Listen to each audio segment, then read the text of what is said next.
I'm trying to find a way to put this delicately.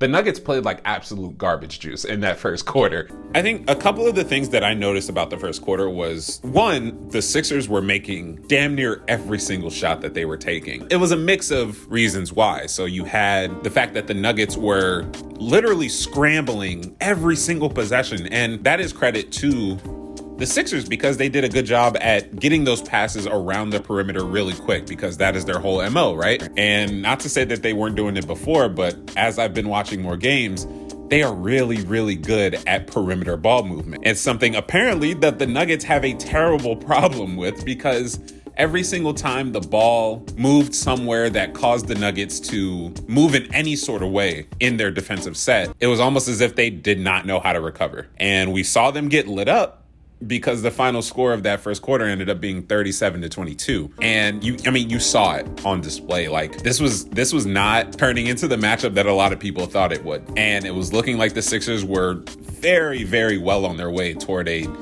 dominating victory. As I mentioned before, like the Sixers played as I mentioned, they were playing really, really well, and that includes the other side of the ball, the defensive side of the ball. They were able to hold Jokic down, and not a lot of teams obviously can say that, because there's a reason why he's number one in MVP voting right now, but the Sixers did a tremendous job, and you saw it in how they were defending Jokic in the post. So they were heavily shading Jokic when his back was to the basket. With the Sixers having people like Matisse Thybulle, they're able to play this kind of close-knit defense to where everyone is like a pass or a pass and a half away from their defender, all for the sake of trying to help defend Jokic. And it was working out. When Jokic was trying to do his signature float passes and his sneaky dimes that he likes to do, he ended up throwing 3 turnovers in that first quarter. And a lot of it was because Matisse Thybulle was in those passing lanes. Even in transition, where, Jokic is one of the best transition players in the game, because he knows how to get that ball to whoever it is down there that's waiting at the other end. The Sixers did a great job early on in this game of making sure that they were back and making sure that they could cut off those passes. And a lot of that was because of Matisse Thybulle. Overall, the Sixers defense in the half court and in transition was a very large reason why they were actually dominating in that first quarter.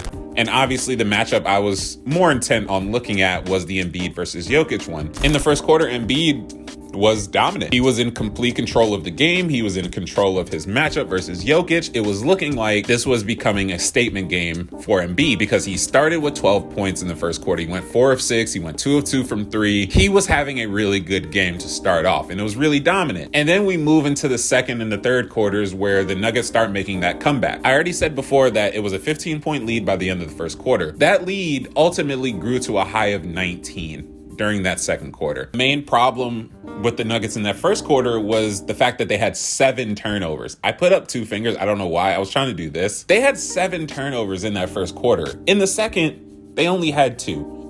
They started playing a game that was less predicated on risk and more predicated on playing good basketball. That being said, their increased, effort level and just the amount of, good basketball they were playing was kind of coupled with the fact that the Sixers were getting incredibly lazy in transition. In the post-game conferences, both Embiid and Harden both mentioned the fact that the team was not getting back on the fast break. And it was causing them, because the whole team was getting lazy. Something that was working so well for them during that first quarter. The reason why, or part of the reason why at least, they got that 15-point lead was because they were able to stop those seemingly easy buckets that the Nuggets could have gotten. That changed in the second quarter. And the Nuggets from there on out just played a complete 180 style of basketball. They went into the half only being down by 5. They used the 10-0 run to cut that 19-point lead. And overall, they looked like a team with such a new life. That was the third quarter where the Nuggets were trying really hard to come back. But the Sixers, again, to their credit, were doing such a good job at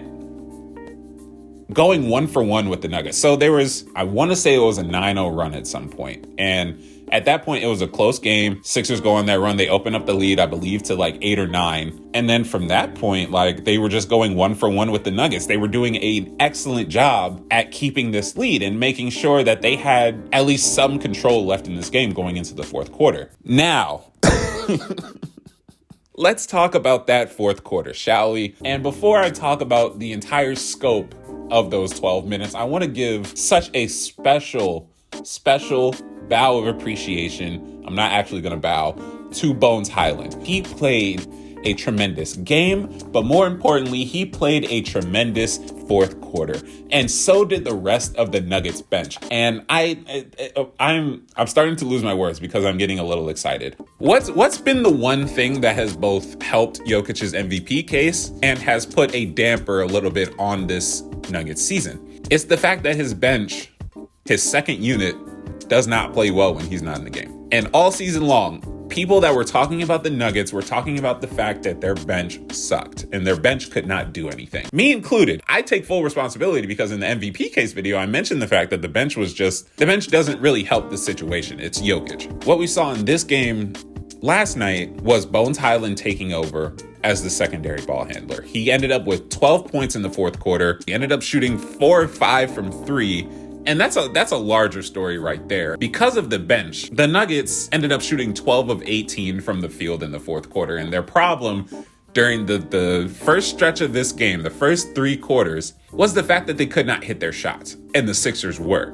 And then you see the fourth quarter happen, and you see the bench unit picking up steam, scoring pretty easily, might I add. They were hitting their shots. They only ended up missing 6 shots, like I said. Bones was leading the unit. DeMarcus Cousins was the second option. He had 6 points and 3 assists in the fourth quarter. All 5 of them, Bryn Forbes, JaMychal Green, DeMarcus Cousins, Austin Rivers, and Bones Highland, all 5 of them had at least a plus 10 in the fourth quarter. So a team that naturally and historically has not had that great of a bench just went into this game against another playoff team, a team with an opposing MVP candidate, and had the bench come in and win them the game.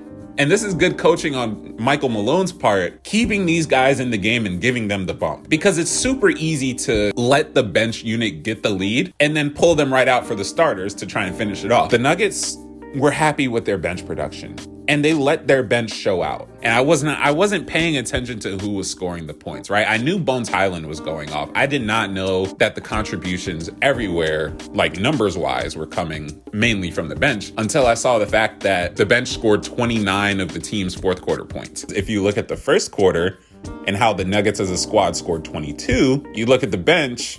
In a clutch game, all 5 of them were not afraid of the moment. Bones Highland specifically was not afraid. He was taking deep threes, like confident deep threes. Overall, those 5 players played phenomenal. And you don't ask any more of them because they did absolutely everything that they needed to do. They kept enough control for the Nuggets and Jokic to be able to stay in the game and get a lead and then hold on to that lead. Overall, just tremendous play from the bench specifically, because this is almost turning into their video. You also give credit, obviously, to the starters. Will Barton finished with 20 points. He had a good game. Jokic did his thing, 22, 13, and 8.